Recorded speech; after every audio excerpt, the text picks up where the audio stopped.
nature was considered dark and dangerous, right? Think about if the whole world's population was 400 or 500 million people, there was a lot of nature. And so humans were actively engaged in chopping nature down, burning it, killing the wolves, etc. You couldn't do that much damage. Nature would come back and would win, and most of it was outside of human reach anyway.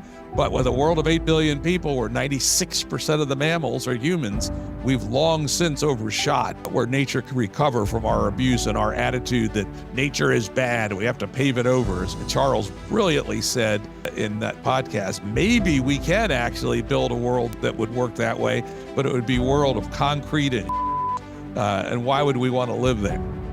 Hey guys, before we get to this week's episode, I wanted to let you know about an exciting development at Evolve Move Play. So we are bringing back our 2-day traveling workshops. So that means one of our workshops might be coming out to a city near you, or potentially you could reach out to us and bring us to a city near you. We did this for years. When I started Evolve Move Play, I taught traveling workshops all over the world from 2013 to 2019. But after the birth of my youngest daughter, I needed to stay home more with my wife and my 3 kids. And so we stopped those. But now we have a really amazing staff of teachers who've come up with me through the retreats of the last few years. And I myself have a little bit more freedom to travel. So we've got 4 upcoming dates here in the States and 2 dates in Europe coming up where you can come and train with us for just 2 days. That means it's going to be a lot easier entry point as far as cost and logistics for you to come and join us. So check out what's going on with our 2-day workshops in the link down below. And we look forward to seeing you in a city near you soon. Jim, welcome to the Evolve Move Play podcast. It's great to be speaking with you again. Yeah, I enjoy being on here. We had a great conversation on my podcast, and I'm looking forward to what we talk about here today. Sounds good. So for those of you in the audience who might not be familiar, Jim Rutt is a tech entrepreneur, I believe. Kind of that's your where you started. And in the last 10 years or so, you've been one of the leading founders of a movement called the Game B movement, which is a attempt to build a stable social economic operating system for a different civilization that will avoid some of the problems we're currently facing. Is that a good description of it? Yeah, that's an excellent, very short form description of a rather insanely audacious plan. Yeah, here we go. So I think most of my audience probably won't be familiar with the Game B space, right? Like a lot of my audience comes from parkour. And then a lot does come from John Vervaeke and Jordan Peterson and folks like that. So I think a lot of them may be slightly familiar with it, but I think it'd be good to do a pretty good overview of the ideas before we get into more of a like how do our ideas interact. So what I wanted to start with is, what is Game A? Okay, Game A, at least in my version, one of the interesting things about Game B is that it is not an ideology. There is not a book that says, this is Game B, and if you vary from this, we will burn you at the stake. It's an approach. And so all the Game B thinkers, and there's at least 20 who are serious contributors, and more than that who contribute at least a bit, have a different perspective. So whenever I say this is the Jim Rutt flavor of Game B, I like to say that Game A is the world system that started to congeal around 1700 AD, and it consists of various things, but some of the principal parts are science. Science as we know it was developed a little bit before that, in the 17th century, around 1650, 1670. Isaac Newton, Robert Boyle, people like that finally separated empiricism from metaphysics. And that was a hugely important step. Second, modern finance started at around the same time, interestingly, with the Bank of Amsterdam and the Bank of England. Bank of England in particular, I would say, is the precursor to our modern financial system, and it started in 1694.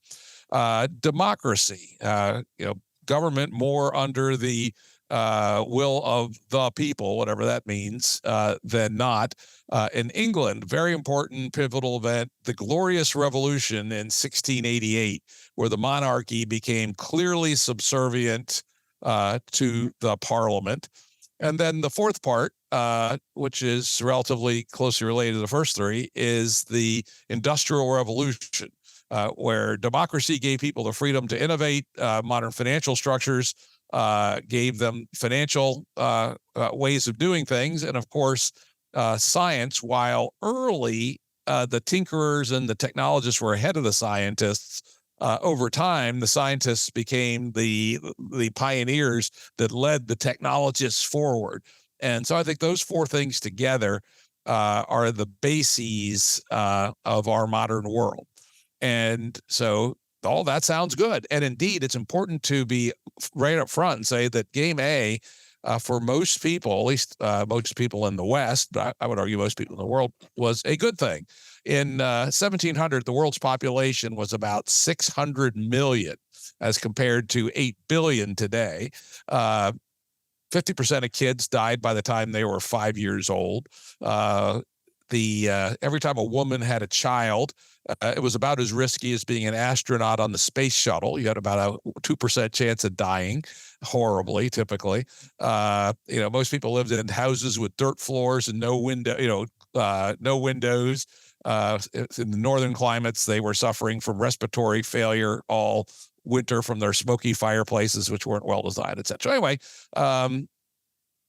game A started rocketing up, first slowly, then more and more rapidly, and then went through a number of inflection points. And by about 1875 was roaring and getting even steeper. And that's really when the fifth big transformation started to occur, which is we started to be moving from being a mostly rural farming based species to more of a manufacturing and urban based species. And in the West, at least, that inflection point's quite clear around 1870.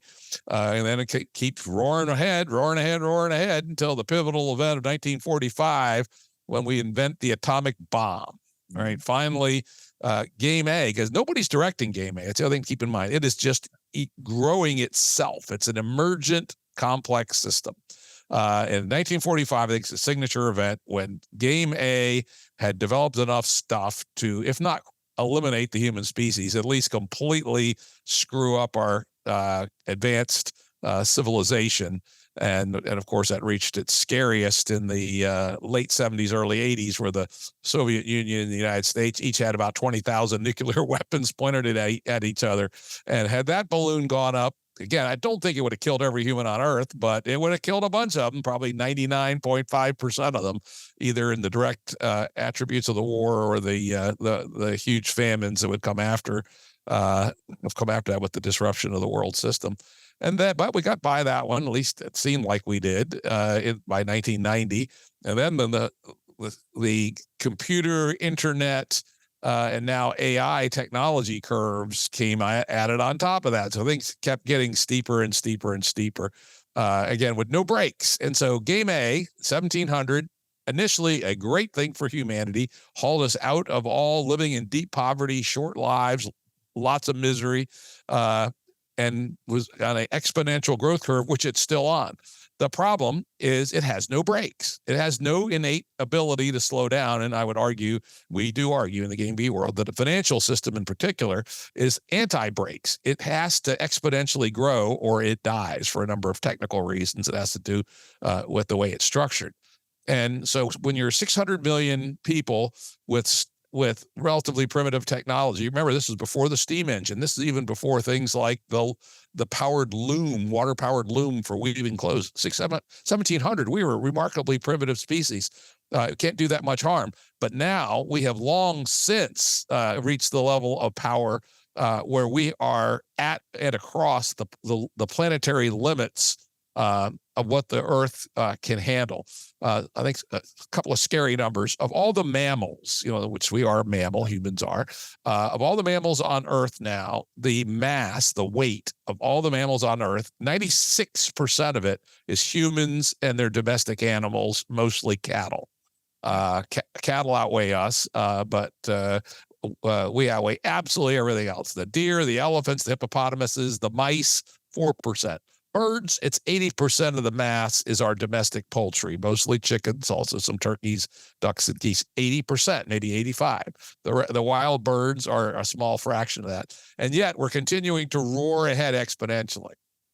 And of course, we were not evolved psychologically to live in this kind of world. We were evolved to live in small groups of 50 to 150 people, adults, a bunch of kids tagging along, and to know everybody we dealt with, to have levels of trust based on, often generations of stories about the people, etc., and high levels of reciprocity. Somebody in your group would take care of you, something happened to you, and that's how we lived for most of our history. And indeed, most people on Earth were living that way up till 1870 or thereabouts, where most of your security came from your local community. Yeah, someone took care of you, somebody take you in. You go crazy, your aunt would let you live in her attic, right? You didn't see raving, shit-encrusted people on the sidewalks of major cities in 1870. Yeah. But now, that what we call game B, the mesoscale, the scale of the personal face-to-face community. Robin Dunbar, a very well-known anthropologist, psychologist, has put forth a series of Dunbar numbers. I did a very interesting podcast with Robin Dunbar. So search Jim Rutt Show Dunbar if you're interested. And the 150 is for him and for a lot of us a very important number, which is approximately the size of a community where you can mentally keep track of the social relationships, the debits and credits, the trust net, etc. And so game B theory is that we need to learn how to build a new social operating system that learns to bend that exponential growth curve to a much, much, much slower growth curve, and probably actually maybe even move it down for a while. And then at the same time, increase our human well-being by rebuilding the mesoscale, building communities at the scale of about 150 adults where you don't actually need a fancy governance structure, right? Where people can essentially manage themselves if they know how.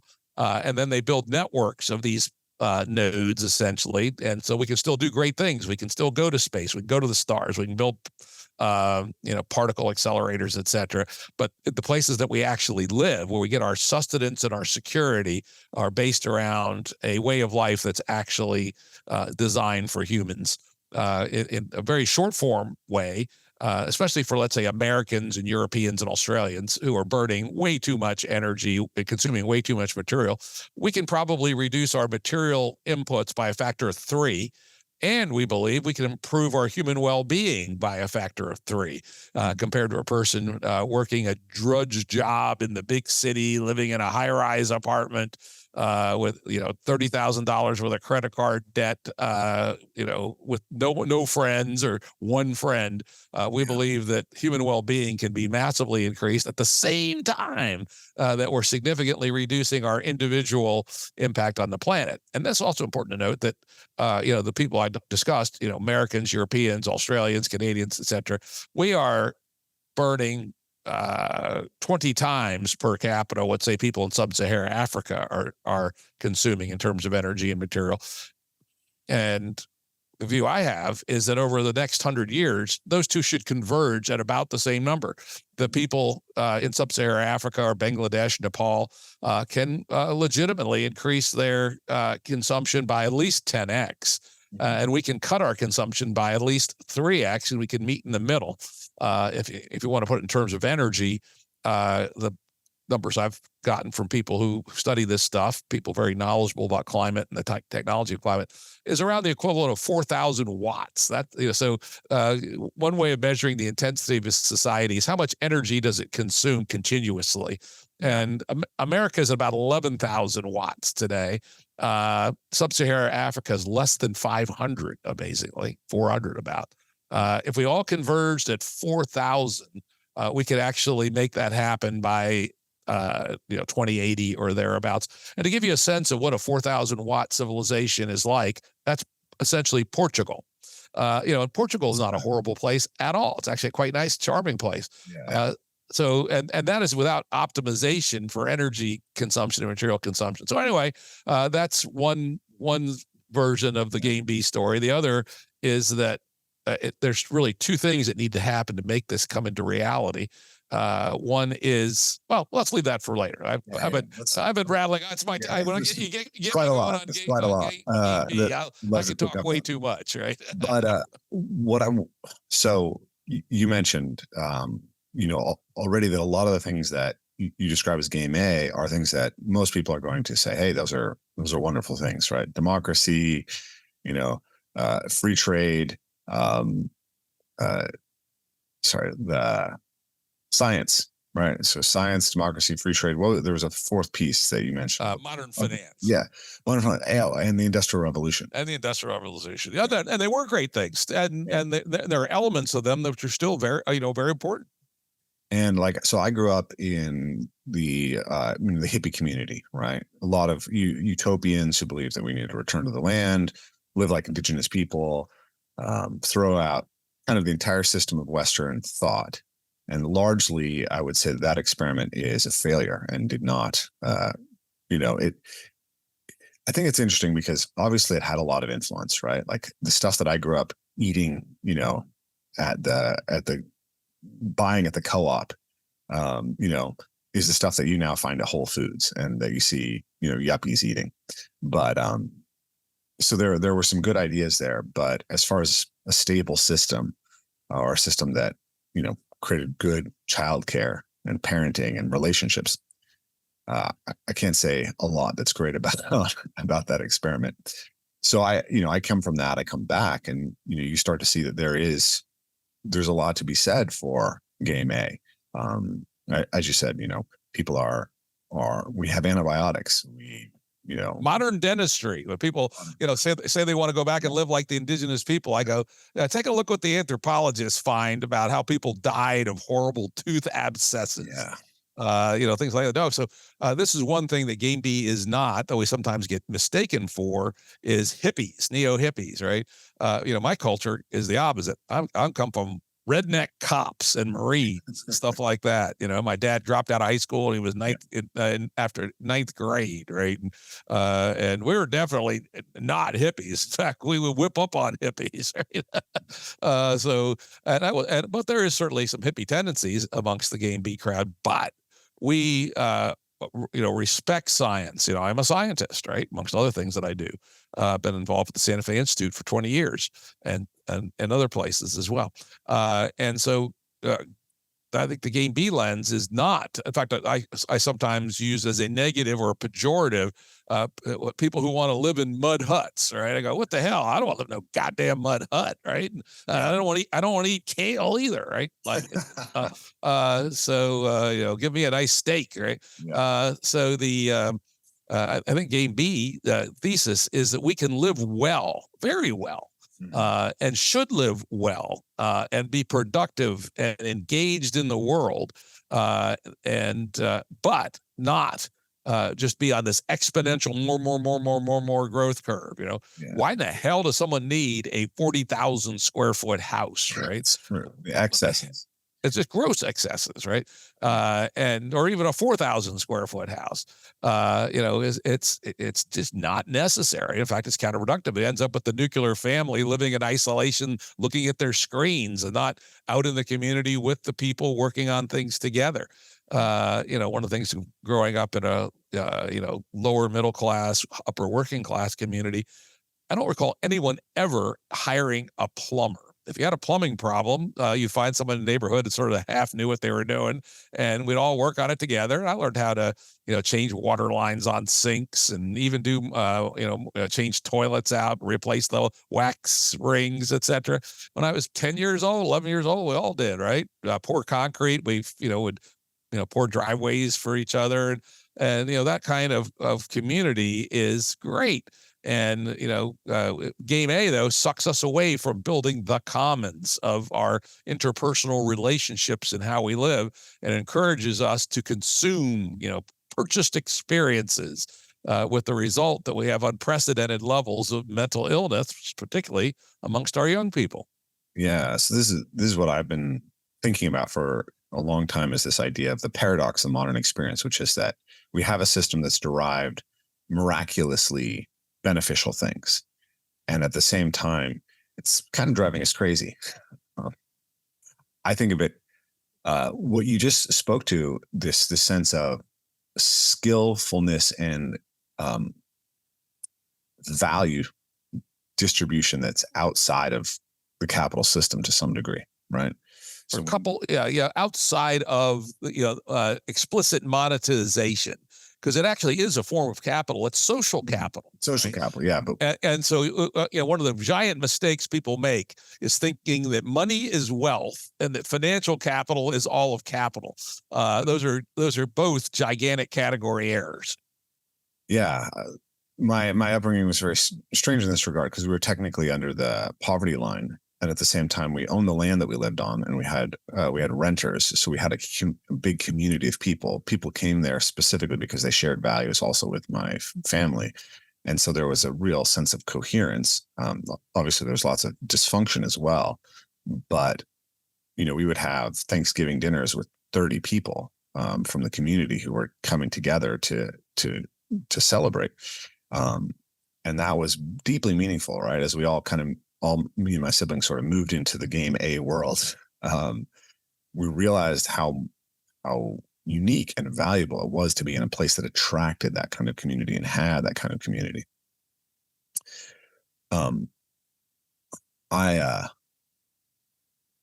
So you're from the Appalachian region, correct? I actually grew up in the Washington, D.C. burbs. My dad was a D.C. cop, right? Okay. And though I currently live in about the most remote part of Appalachia. Okay. In fact, our county, 450 square miles, has a population of 2,200. And so it's for at least the eastern half of the United States, it's literally the most remote place in the eastern United States. Yeah. So when I had a mentor when I was a kid, and I think I told you about this on your podcast, but I went out to visit his family, right? And his family had people who could hunt, people who could fish, people who could grow their own food, people who could put together a house, people who could, who could sing all the old songs, who knew the Bible front to back.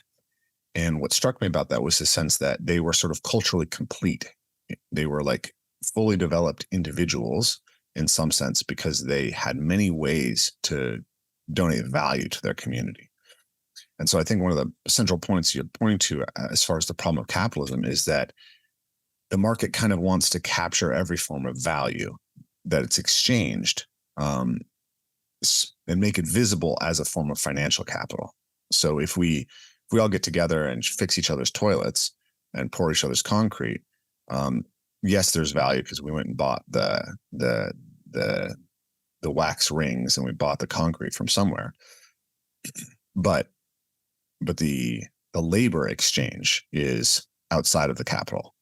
Yeah, outside the financial capital. Yeah, it's outside of financial. It's social capital, right? Because the people who did not participate in those exchanges didn't get reciprocity. Yeah. And so you build your social capital by participating in the commons. And that is every bit as real a kind of capital as financial capital, and is got far deeper roots in our humanity. Yeah, I've been thinking, I think a lot about this idea of long-term social capital and how valuable it is a lot because of the family that I come from as well. Because my great-grandfather settled in Skagit County in 1920, and his family, there's got to be over 100 of them, and they are some of the largest landowners in this county, Whatcom County and Skagit County, and they own an engineering firm that works with Boeing. So they have enormous network strength, right? They're extremely tight knit, and they work together to create things.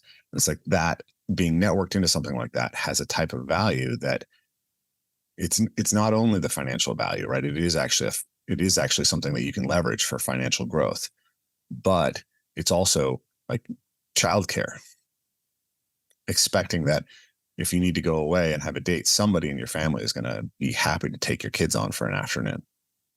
And in fact, where I grew up, we had that in amazing form. And I often use this as a proto example of what Game B looks like.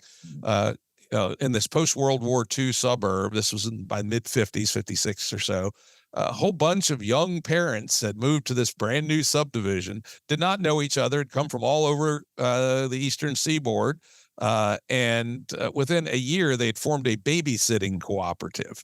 And so when the parents wanted to go out on a date or whatever, there were 35 mothers who were members of the co-op. My mother kept a ledger because she was the most mathematically astute of the bunch. And they exchanged babysitting hours on a ledger. And I would say the majority of these women were high school dropouts, right? This was not an educated bunch that figured this out. And it worked great until some of the younger girls grew up to be about 10 or 11 or 12, and they started becoming the babysitters for 25 cents an hour or whatever hell it was we paid them. But for like 10 years, the emergent, self-organized babysitting co-op was adding tremendous value to the community, and that's a real thing. So even because these were all people came from elsewhere, post World War II, Washington D.C. Just grew exponentially as the government grew, and so large numbers of people were attracted to it, including both my parents. My mother was from a dirt poor tenant farm family in northern Minnesota, and my father was from a inner city urban northeast U.S. Family. And like many of the other people there, they came for the opportunities after World War II, but because they still had social capital, they knew how to work together. We also built a community swimming pool at the county we were in was growing really fast, didn't have the money for infrastructure. So again, a number of these families got together and built a not-for-profit corporation, lined up about 350 families to pay in a few $100s each. And with that, they built a community swimming pool, which still exists to this day as a private enterprise. Quite amazing. That is amazing. I'm struck by the fact that I've lived in suburban neighborhoods with my family for the last 10 years, right? I have a 10-year-old daughter, and there's no communal spirit to any neighborhood that I've lived in. There was just attempts at sort of like block parties in Seattle, but it was very hit or miss. There was no long-term connections that were made out of it that I could tell. And you have the sense living in the suburbs that everyone is protective of their atomization. Exactly. And that's because the social, I would argue at least, the social capital that say my parents' generation inherited from the 1870s had not entirely attenuated yet. By today, people your age, there's essentially none of it left. And occasionally you'll run into social entrepreneurs who are good at building these kinds of things in their little bubbles. But if you move into a random suburb, the chance of the mothers coming together to form a babysitting cooperative on their own, close to zero. Or even the fathers working together to build each other driveways. You just don't see that anymore. And the other part of the Game B narrative, around 1870, the exchange started to be made where we started to gradually, and it didn't really become fully mature until probably 1960, but we started to gradually stop depending on our local network for our security and our sustenance. And we traded the local network for two anonymous systems. One is the market and the other is the government. Yeah. And those are transactional, cold, and inhuman, right? And further, as we know, let's say welfare, for instance, one of the problems with welfare is that people who aren't even trying to help themselves get welfare as well. While in the social network that's provided by the community, if you're an antisocial person doing harm to the community, guess what? People aren't going to help you, right? Government is unable to make that distinction. So it just hands out checks to everybody, whether they're good, bad, or indifferent. There's no moral context. There's no virtue in government. And of course, there's no virtue in markets. Quite the contrary, right? If you take markets to their absurdum, say post-1975 capitalism, where capitalism was wrongly interpreted to mean that corporations had a moral obligation to maximize shareholder value above everything else, then of course it has no moral context whatsoever. And you end up with things like fast food and Coca-Cola and gangster rap and pornography, most vile imaginable pornography being streamed into the heads of 11-year-old boys. I mean, what the hell, right? In a righteous society, those people should be taken out and hanged, right? But they're not, because in advanced stage financialized, right? I guess they are. I mean, in a decent. in a decent society, people take those people out and hang them. Anyone who is streaming vile pornography to 11-year-old children. But because the market is transactional amoral and government is transactional amoral, we have become a transactional and amoral people. And that's one of the core things that we have to rebuild if we're going to transition from game A to game B.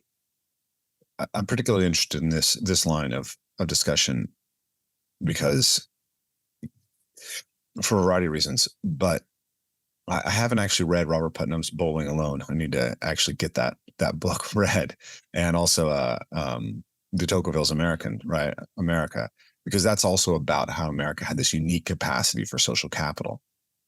So familiar with the ideas of both to some degree, but in de Tocqueville, he chronicles how Americans were developing a unique ecology of civic institutions that created a deeper network of social trust, and how that's part of what drove American dynamism.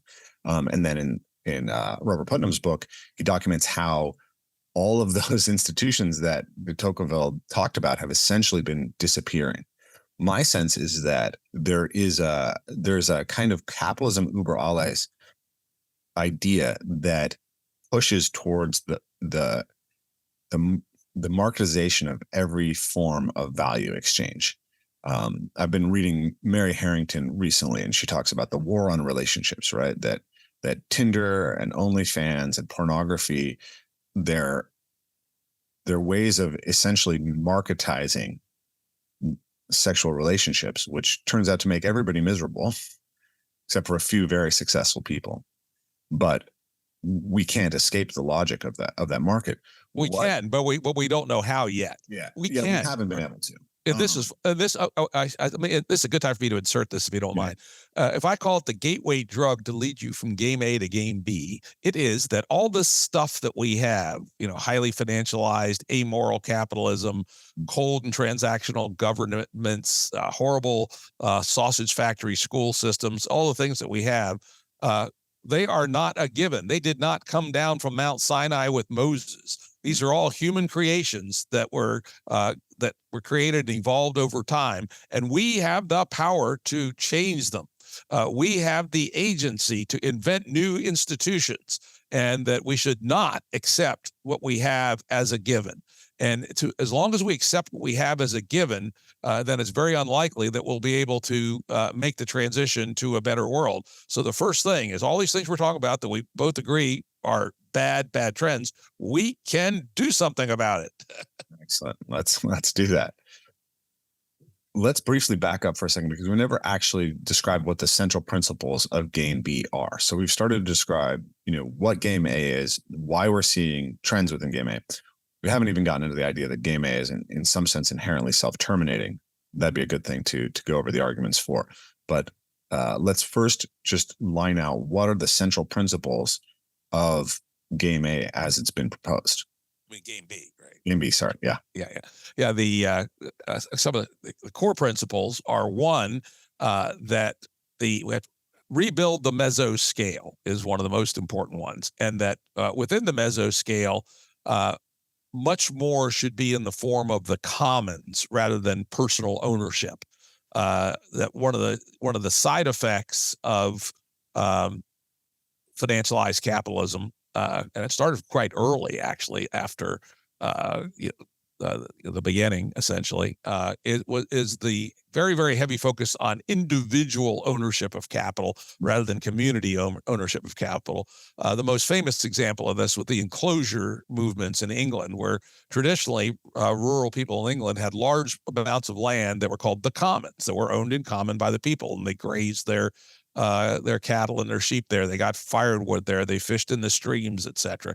As part of the movement to force people off the land and into the factories, there were laws passed in Parliament allowing the local nobility that owned the land around it to seize the commons and enclose it. Right. And ever since then, both hard and soft commons have been being reduced until today. We think of our wealth as the wealth within our electronic ledgers and inside the four walls of our house. Right. When in reality, much of that wealth could be held by the community of 150 people, and could be worked with together. So moving capital from individual nexus to small scale collective nexus, but not necessarily in total, but in a substantial degree is an important part. Also worth noting, we do not agree with socialism, for instance, state ownership of the means of production. That has turned out to be even a worse nightmare than financialized capitalism. Yeah. So we are not socialists. We are not capitalists. We are something new. Second,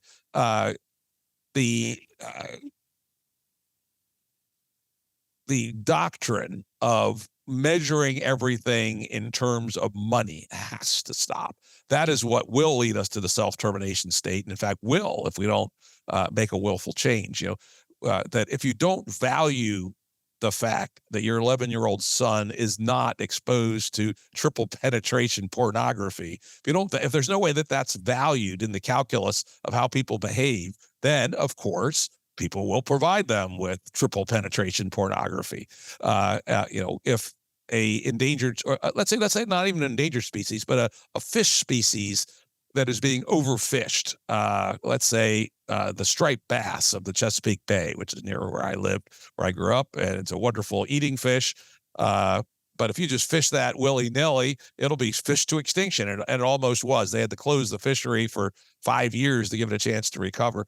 But if you went more boldly and imagine that these species have their own advocates, and let's say there's a coin or a currency for striped bass, and that the best thinkers have determined that there could be 50 million pounds of striped bass harvested a year and leaving the fishery in good shape. And so 50 million coins for a pound of striped bass could be issued to everybody within 100 miles of the estuaries where they live. Some people aren't going to like striped bass, so they could have an automated trading agent that traded those coins for things that they are interested in. And people further inland who aren't really part of that estuary system, they could buy these coins from the folks. And the rules that we would all agree to is that you cannot consume striped bass unless you have striped bass coins, right? As an example of multiple modalities of signaling and representing value, not just one. That is one of the great sins of Game B is collapsing all value to just money. Absolutely. And 1 second, Jim.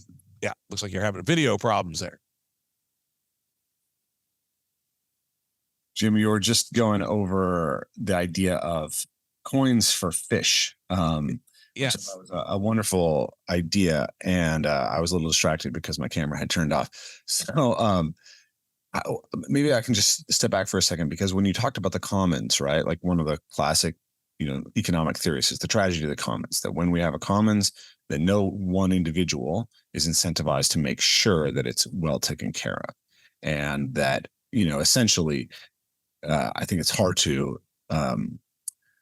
There's a potential problem with policing defaults in usage, right? So if everyone has access to the fish, who's going to make sure that the fish don't get overfished?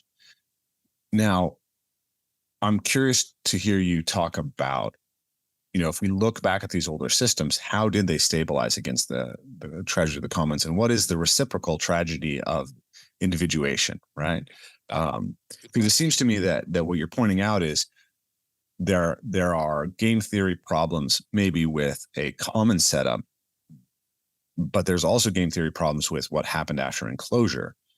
And we need a system that actually recognizes and balances both. So can you tell me what you see as the game theory problems of both systems, and what are the appropriate responses? Well, this is very interesting because unfortunately, this Garrett Hardin, who's the scientist, social scientist, who came up with the idea of tragedy of the commons, it unfortunately was wrong. Now there are simple game theory models for which he was correct, right? Which the simple-minded examples. We have a pasture. Everybody has the incentive to overgraze, to put more cattle on that pasture, because if they don't, their neighbor will. And so the end result is the pasture is degraded and destroyed, and all the grass dies, and nobody has anything. So that's Garrett Hardin's theory. The person you should read as the antidote to that is Eleanor Ostrom, who won a Nobel Prize in economics for how commons are actually managed. And in reality, let's say it's a game B Dunbar number-ish community of 150 people, which, by the way, and this is where Dunbar got his number, that's the size of a traditional agricultural community in England for a very long period of time.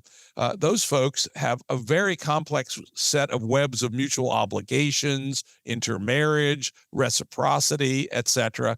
And the commons are managed the same way. The people who have cattle all get together and say, all right, how many cattle will this pasture handle this year based on weather conditions, the luck of invasive weeds, etc. And say, oh, well, heck, we can handle 35 cattle this year. And they then together, collectively, but informally and with no government help, figure out how many cattle and who gets how many, and they reach a social consensus on how to manage the cattle. And if there's rule breakers, which from time to time there will be, I can give you a very interesting example in Maine. We were up in on Deer Isle in Maine, where there's it's the center of the lobster fishery in the Gulf of Maine. And it's very tightly managed in cooperation between the lobstermen and the state and biologists, and it has really worked well in maintaining a stable lobster population. And of course, there are always rogues who will overfish, steal other people's traps, etc. So what happens? Well, guess what? Their boats sink at night. Essentially, that's what happens. And that's what they said. They're very upfront about that. We asked them that question. Oh, yeah, those people, their boats have accidents, spring leaks, right? And they sink. So at some point, if you're in a community, and it's one of the things that the jurisprudence of Game B has identified, is that almost all you need in terms of a judiciary and police power in a community of 150 is the ability to expel. So if a person is repeatedly putting more grazing more cattle than we have all agreed is the right number, and after being counseled and having some psychological help, if they have psychological issues to lead them to this, if they still repeat this behavior, you throw them the hell out. And so you defend the commons. You have to defend. If you're not willing to defend the commons, then the tragedy of the commons will occur. So that's absolutely critical. Now, let's get to the other side, the individualization, the radical market. Now, it does turn out that people like Adam Smith were right, that if you let the absolute most efficient cattleman have all the commons, he will raise a few more cattle than the community would together. Hyper-individualism, rigorous markets are a bit more efficient than social cohesion, helping, because again, in this one, the person that's a better cattleman, who has a better grade of cattle, who's more diligent at the work, has to share some of the capacity in the commons with people who are less so, right? So it's not winner take all. And so the total production of cattle from the community will be somewhat less, not a lot, but somewhat. The problem with the radical market is even small benefits, small gaps in productivity lead to winner take all dynamics. This is a fundamental nature of highly financialized markets. I mean, think about it. If there was 2 bottles of ketchup and one was 5% more expensive than the other, which one would you buy? If they're otherwise more or less identical, you buy the one that's 5% less. So the one that's 5% less is created with slave labor. The other one is created by hippies in organic clothing, and the one created by slave labor will get all the market because it's 5% less. And so that is where determining everything at the rigorous one dimension of money leads you to the wrong place, leads you to slave labor, quite literally, right? Why do we buy stuff made in China, made by slave labor or the equivalent of it? Because we don't have that other dimension, which says that we have to consider, be omniconsiderate of all aspects of all our decisions.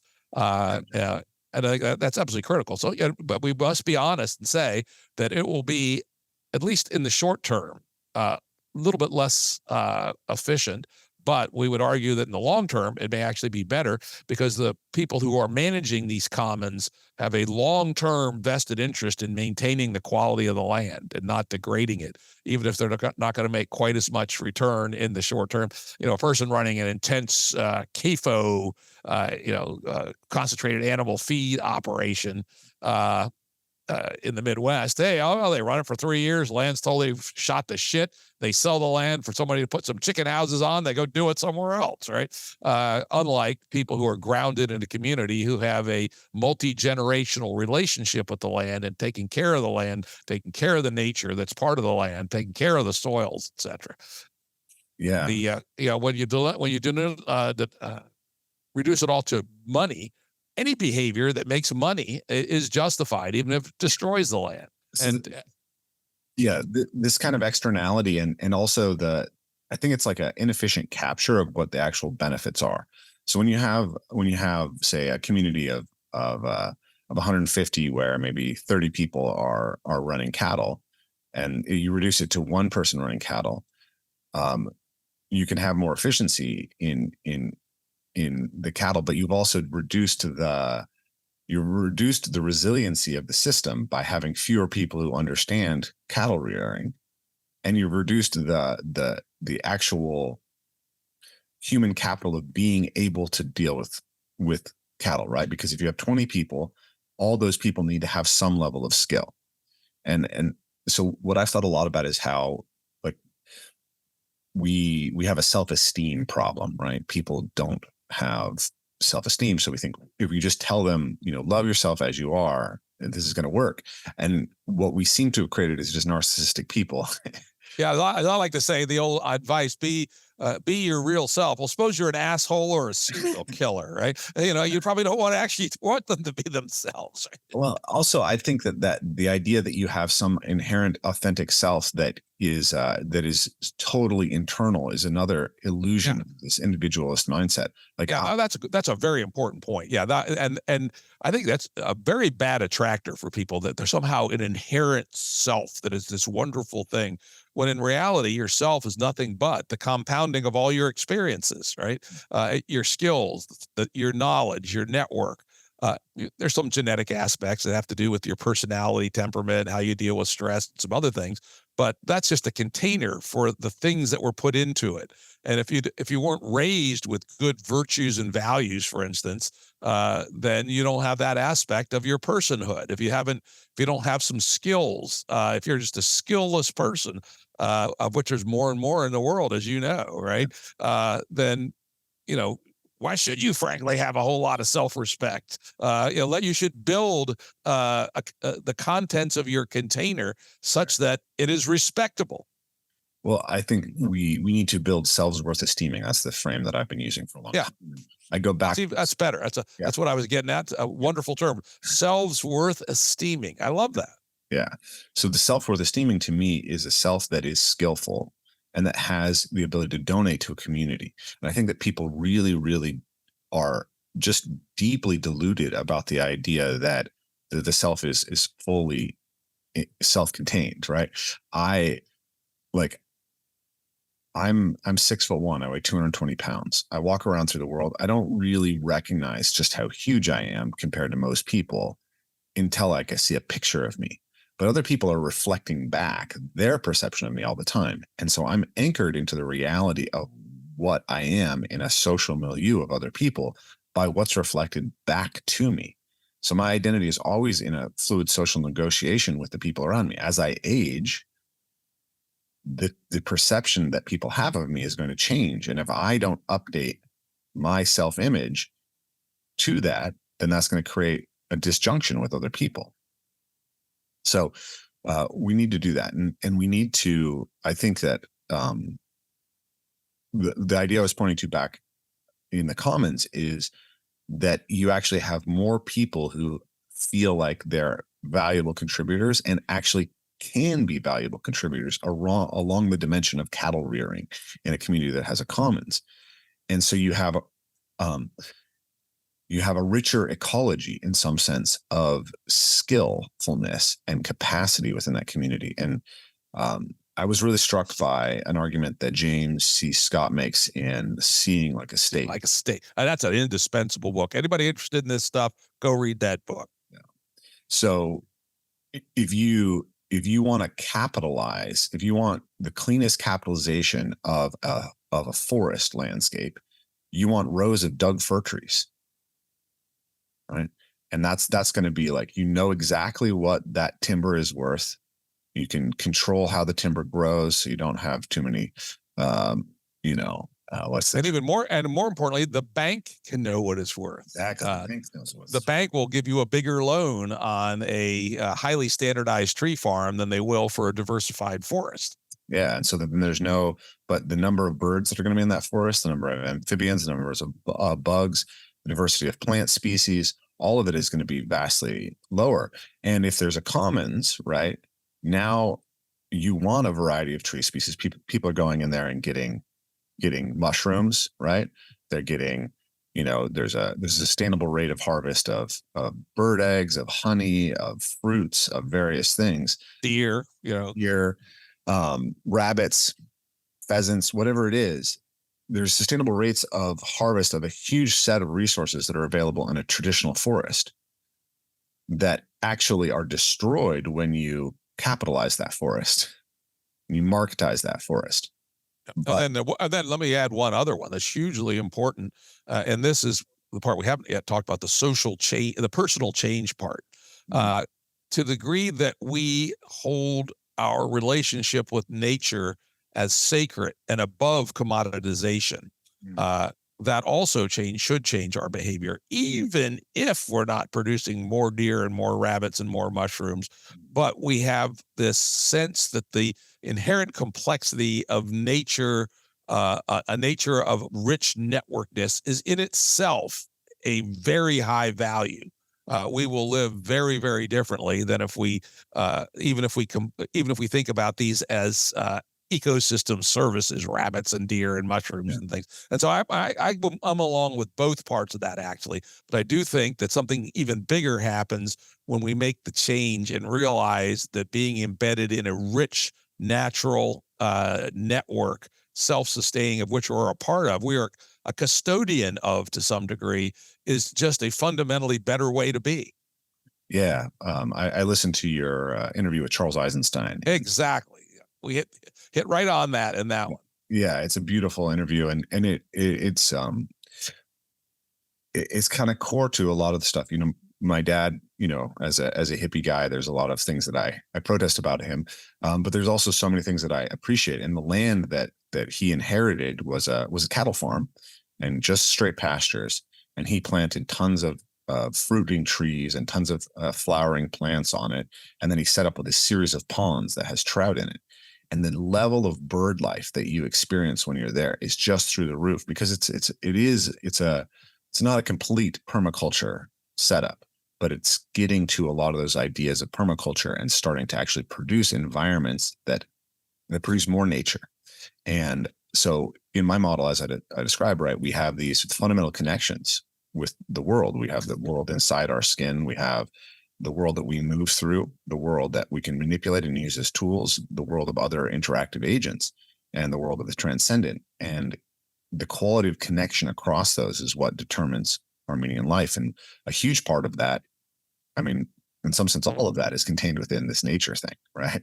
But it is the necessary container, right? There are other parts too that are somewhat outside of it, but they have to be to be long-term sustainable within planetary boundaries. But I would also say within psychologically balanced boundaries, we have to start with nature, right? Nature, nature is sacred. We cannot just be stomping on nature. And this tendency to stomp on nature goes far farther back than 1700. It essentially goes back to the original development of agriculture, perhaps 9,000 or 10,000 years ago. And and even in the Middle Ages, long before Game A, and in the Dark Ages, nature was considered dark and dangerous, right? That basically, think about if the whole world's population was 400 or 500 million people, there was a lot of nature. And so humans were actively engaged in chopping nature down, burning it, killing the wolves, etc. And with 400 million humans, it's a year 1000.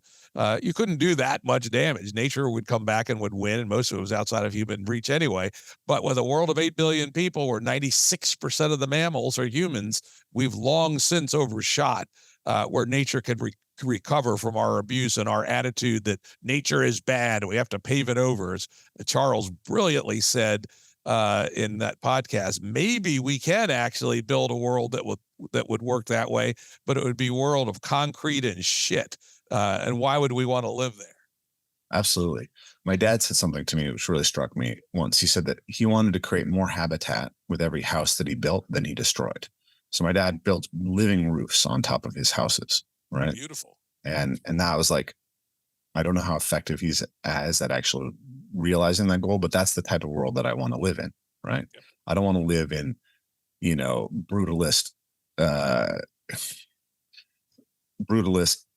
urban conglomerations. I want to live in a place where people have an active relationship with the land, where the houses are built to be more in tune with the land, to be made of strong things from the land that can be sustainably harvested, and that we can then support more production.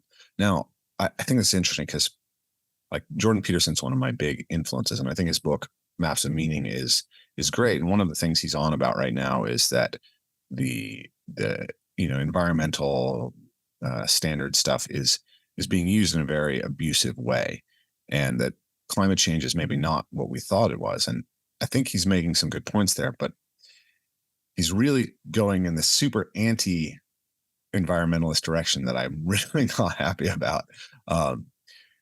Because I think even if climate change is not an existential threat, it doesn't mean that destroying the Amazon rainforest is not still something we need to be deeply concerned about. There is, and in his model, he talks about the idea that right, there is the sacred culture, right? Father culture, mother nature. Like, that's the fundamental archetypal architecture. And if you miss either one, then your kind of religious subsystem is not properly aligned. And so the frontier American thing became nature just as the negative, right? Not the positive. The enemy, right? Cut it down, chop it up. Chop it up. When I was growing up here in Washington State, you used to see signs that said, I wipe my butt with spotted owls. Exactly. As I said, I live in the most remote county in the eastern United States, and he's passed away now, but this wonderful fellow who ran the most successful farm in the county, great guy, a real naturalist, in addition to being a farmer. So when he was a kid, which would have been in the 30s, there were no deer in the county. Mm-hmm. They'd been totally wiped out. He never saw one. So he said never saw a deer until he was 20 years old, when the Virginia Game Commission got smart and started putting in limits on hunting and imported some deer from Pennsylvania and what have you. And now place is overrun with them. They're like rats with hooves, right? Where we're in.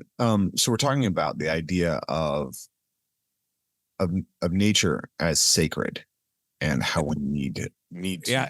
And let me repeat what I said, which I think is important, is that this amazingly generative, complex network of a life ecosystem is, as far as we know, unique in the universe. I'm very fascinated with the question, so-called Fermi paradox question, is there other different life in the universe? And the answer is we do not know. And if you study it deeply enough, you come to realize that there might not be. It could be that it's common. It could be that it's very, very rare. Or it could be that it's non-existent. And until we know, we have a gigantic moral burden, it seems to me, to protect our ecosystems as a fount of ratcheting complexity like nothing else, that's so very different than other forms of matter in our universe. And that above all, even at a very pragmatic level, kind of bounds the risks that we should be willing to take as we move forward as a civilization. And those thoughts are just not really in our heads.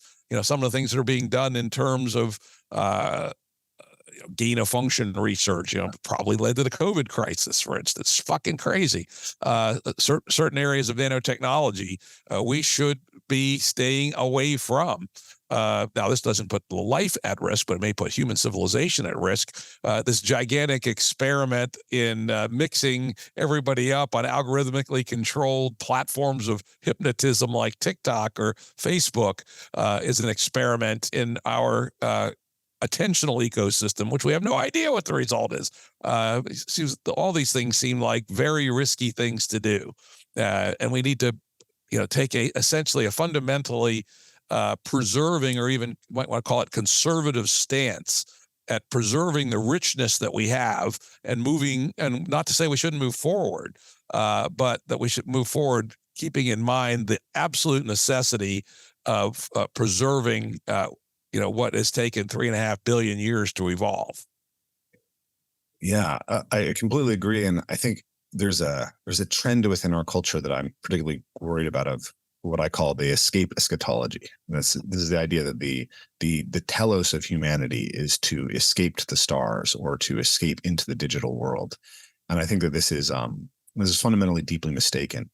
I think even if there is, and I suspect there probably is, complex life on other planets, I don't think that actually will have that much impact on human lives, because I think that human beings are so deeply attuned to Earth that we can't actually inhabit anywhere else without completely changing ourselves, such to the degree that we are aliens, right?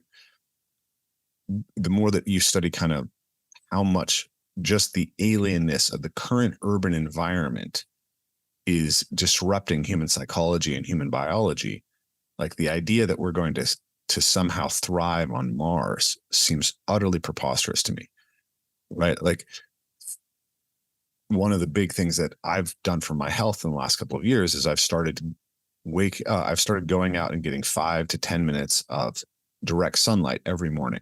That's had an immense impact on my sleep, because our whole biological system, our hormone systems, are all set up based on light exposure. So luteinizing hormone, which is the beginning of your sex hormone cascade, that is triggered. Production is triggered when your eyes are exposed to light, right? Your circadian rhythm is triggered when your eyes are exposed to light. So there's a specific spectrum of light that you experience in the morning. If you're on Mars, you don't experience the same spectrum of light. Sunset on Mars is blue. So that's, you're going to have to re-engineer the pigment response in the eye to light in order to get someone who can, and who knows, and right, like pigment systems like melanin have all sorts of impacts deep into the brain, right?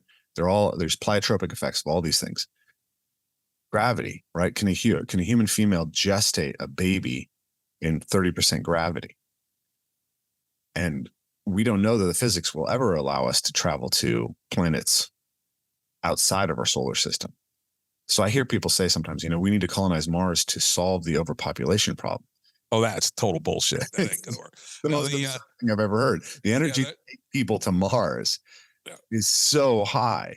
I think this is a dream of a aristocratic class. And I ask myself, how many billions of dollars are going into like SpaceX? What would they do if we thought about, we actually need to terraform Earth from our own impacts, right? The Amazon, Sahara. How much land have we destroyed that actually has the potential to support far more life than we currently have? Right? The Sahara used to be green. I mean, that's most of climate change, but most of the if you look at the bioproductivity of the cradle of civilization, Anatolia and Mesopotamia, like we have degraded that massively. That's because we've been farming there longer than anywhere else, right? Exactly. That used to be the so-called Fertile Crescent. Now it's mostly desert. Mm-hmm. And the famous cedars of Lebanon. Well, go find me a cedar of Lebanon, would you please? Right? There are a few left, not many. Absolutely. Well, I got to say, maybe it's just my old science fiction ladness, but I do think it is the destiny of humanity to bring the universe to life. But to your point, probably not in the form of these bodies, right? That there are many, many, many areas where we are not adapted for space flight, and in particularly not on colonizing Mars. Actually had on Daniel Suarez, who's a very good science fiction writer, very recently on my podcast, and he lays out in two very cool books. Well, the first of which is called Delta V. I forget off the top of my head what the second one is, but start with that one, Delta V.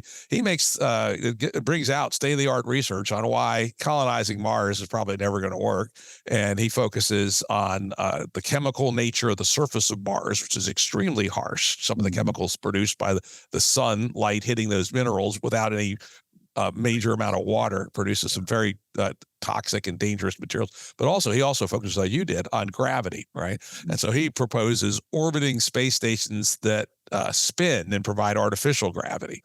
But I think we all know that for long term, to go to Alpha Centauri and beyond, it won't be anything like our bodies. It will be some downstream descendant of us. And I do think that's part of our destiny, but I don't think it's something that's going to become real in other than an early exploratory way anytime soon. It's like a 10,000-year mission for humanity, and I don't want to give up that. That's one of the reasons I resist hippies in mud huts, right? Even hippies in mud huts with modern dentistry, right? Is that they're not going to make it to the stars, and I still think that's important. That's the Jim Rutt perspective. And making it to the stars, I just think that we need to prioritize the fundamental issues that we have here on Earth far, far higher, and realize that it's not a utopia, right? It's sort of like, at best, it's a gift that we can give to the stars because it won't affect the human life here on Earth very much at all. I agree. Well, it may in knowledge, but not in material things. We're not going to be trading with Alpha Centauri or anything. And of course, that's the closest star. Just the physics of that, unless there's some magical teleportation technology, which seems unlikely. And we may trade with the asteroids. And this is again what Daniel Suarez's perspective is that because of the way the math of gravitation, it's actually possible to trade with the asteroids, particularly in a system of the asteroids, the moon, and Earth, and near Earth orbit. And he may be getting ahead of himself a little bit, but I could see the math. I mean, he's very, very mathy. He actually works it out. That's why the book is called Delta V, which has to do with the amount of energy necessary to move between orbits and such. But we're never, the idea that, Elon Musk and 100 million people are going to move to Mars in our lifetime ain't never going to happen, right? And it's a fool's thought.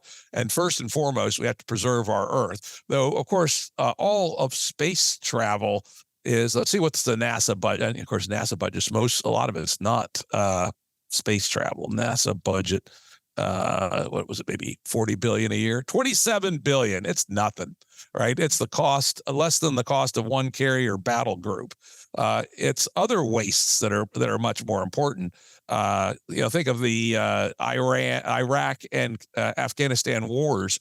Between them, $2.5 trillion, right? For $2.5 trillion, we could basically solve the climate change problem, or at least make very good, almost be done. Not quite. Maybe it's 5 to 10 trillion, but we could, build renewable energy infrastructure for everybody on Earth.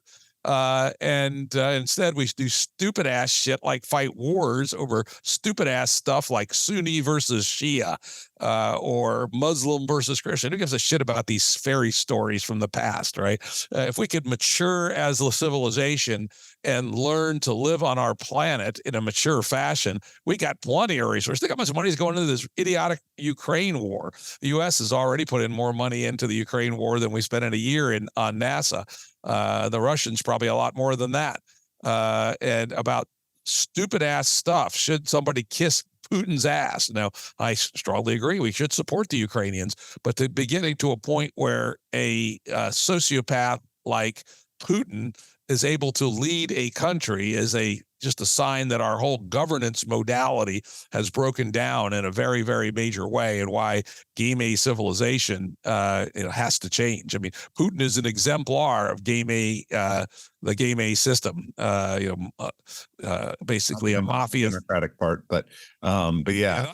Well, there's nominally democratic, and again, in the same way that the British parliamentary system of 1688 was only nominally democratic. You had to be a property owner and male and white and all those things, right?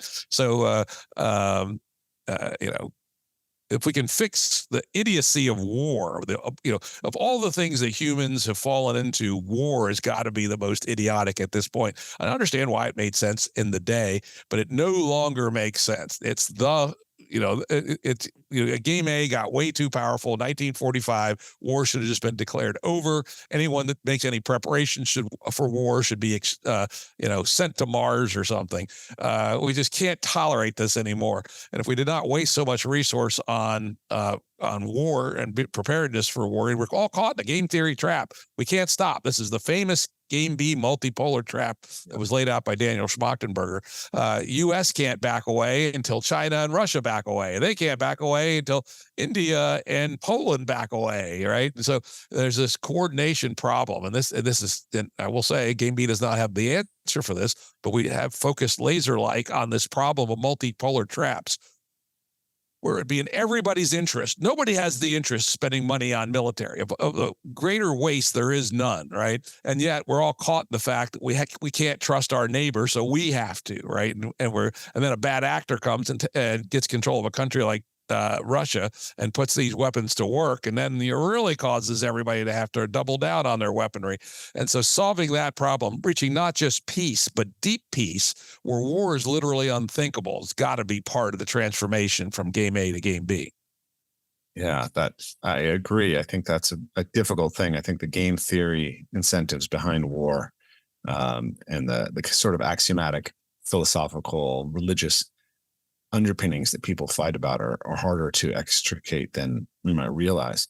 But I do think that, the best thing, this is where my work ends up focused on the individual. I was listening to you talk with you and Jordan Hall were on Denizen. You're talking about the reciprocal balance between scaling up the virtue of individuals and scaling up the functionality of institutions. They have to hugely important. Have to do it together. And this has been many of the mistakes of history. Let's take the horror shows of Nazism or Stalinism or Pol Pot. We're going to make a new man in one generation, right? Yeah. The only way you're going to do that is at gunpoint and with lots of executions. And it's going to end up as a shit show every time. The Game B world, we believe, is not going to happen in one generation, and it can't happen by fiat. We have to be a gradual, spiraling coevolution of increased human capacity and institutions that do two things. One, that stabilize those new human capacities and help pull the people to the next level of capacity. So that's why I call it a kind of a spiraling ramp that goes around. A very homey little example. My 35-year-old daughter's got we have a 2.5-year-old granddaughter, and my daughter, who is quite wise, understands that cell phones for young people are worse than cigarettes. But then she asks herself, what happens when her then 9-year-old daughter best friend shows up with a cell phone? Can your child be cut off from the social networks of her friends? At what cost, right? If you were living in a Game B community where everybody agreed that giving cell phones to 9-year-olds is worse than giving them cigarettes, it's easy. There's no stress because all their friends don't have cell phones. And so there's an example of where culture and institutions, let's say a formal ban on saying cell phones to children, co-evolve together. We have the insight that they're bad, and we have the institutional structure that we aren't going to allow it. Hell, we might even have a jammer that doesn't let cell phones work except in very narrow areas of the property. And so there's an example of human capacity, the understanding of attention hijacking, and the ability to desire to modulate our attentional focus, and some institutional structures, in this case, probably norms and values that stabilize those insights, make it easier to live that way. Is going to be is the only way to get out of this. The utopian rupturing revolutionaries, that has never worked. It's worked temporarily, but it produces horrifying shit shows. A longer journey of human and institutional coevolution. The Game B view is that's what we have to do.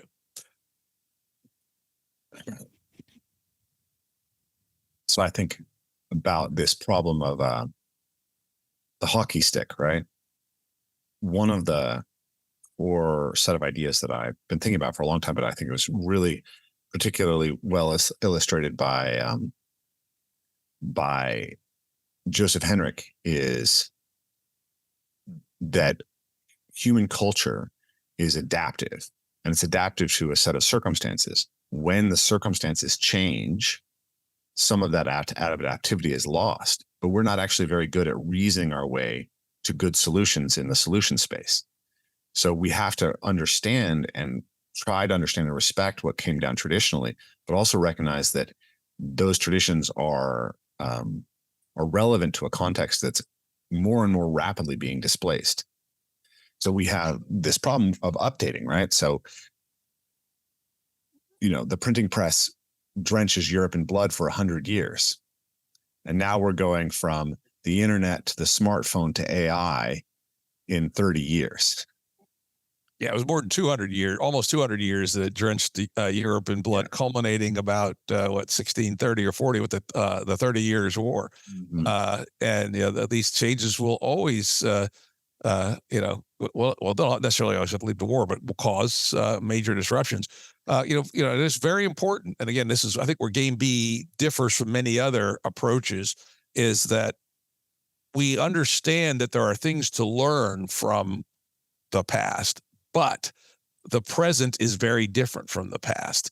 And the solutions that were relevant in the past would not be relevant today. The U.S. Constitution, as much as I've always revered it, was designed in a world where it took 2 weeks to ride a horse from Boston to Washington for Congress to meet, and where the biggest newspaper had a circulation of 5,000 people.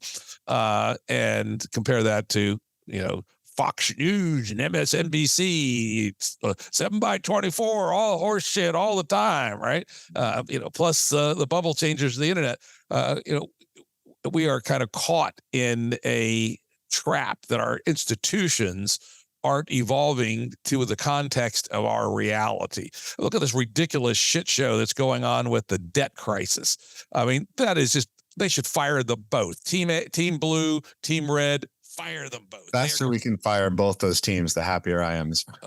Oh my God, this is the worst shit show. Imagine, how could anybody take seriously a politics like that? It's like ridiculous. But so we have to be prepared to.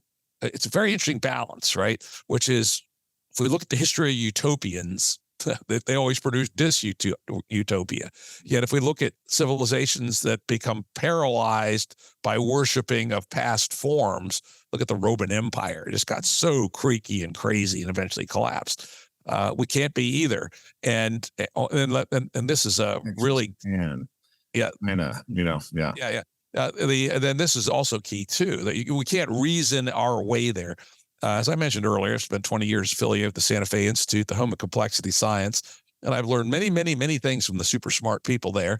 But probably one of the biggest is epistemic humility, that the ability to predict the unfolding of a complex system like a civilization is quite limited. If you think you can say that if you do these following 30 things, this is what society will look like in 50 years, you're fooling yourself in a very dangerous way. Absolutely. On the other hand, to have no theory at all essentially means nihilism, right? And we're mighty close to that now. So what Game B proposes is what I call, at least, the theory, practice, theory loop, where you have some theories that predict that doing X is a good thing. You do X, and guess what? It probably isn't as good a thing as you thought it was. And has some flaws in it. So you fix those in the next loop. But it also, because you moved a bit, you could see things you couldn't see at all. Now, this is something that always happened in my businesses. We had a business plan. We started doing it. We did some things good, some things bad. But then we got to a new position in the landscape where we could see what we couldn't see before. And we said, oh, the real opportunity is over here. And we just, changed directions a few degrees and did that. And so theory, practice, theory loop. Don't believe your own bullshit more than for 3 or 4 years. Have some sense of what Pikes Peak looks like out in the distance, and you're generally heading there. But realize you're going to have to be empirical, opportunistic, revisionist, and not in love with your prescriptions if you're going to make it. Very few, two postulates: a society that lives within planetary boundaries and increases human well-being. Steer towards those stars, and but realize that we don't know how to get there, but we could probably figure it out with a mixture of theory and practice in a rapid learning loop. I know you have to go. This was a super fun conversation. I feel like we've turned over so many stones that I'd like to go deeper on. The biggest one, I think, is really about getting those tight loops at the community level and the interpersonal, like the personal level of how you scale up your virtue, how you create a community where you're scaling virtue together, and how that scales. I think that's where the key lever piece is right now. So I'd love to maybe talk about that again in the future. For folks who are interested in your work, jimruttshow.com, anywhere else that they should be paying attention to you. You got some blogs. Yeah, you can check out gameb.wiki. That's got some good information. It's kind of old at this point. The better place to go is to our online community, which has about 3,000 members. www.game-b.org, and they'll ask you some screening questions. Just say Jim Rutt sent you, and they'll let you in. Okay. Well, yeah, I think the Game B concept is so important. I love that, having a clear guidepost, approaching it with epistemic humility, and recognizing the dangers of stagnation and of utopian revolutionary thinking. I think these are really good starting points. We got a lot of work to do, though. So, yeah, and it won't be easy, but it will be fun. Yeah.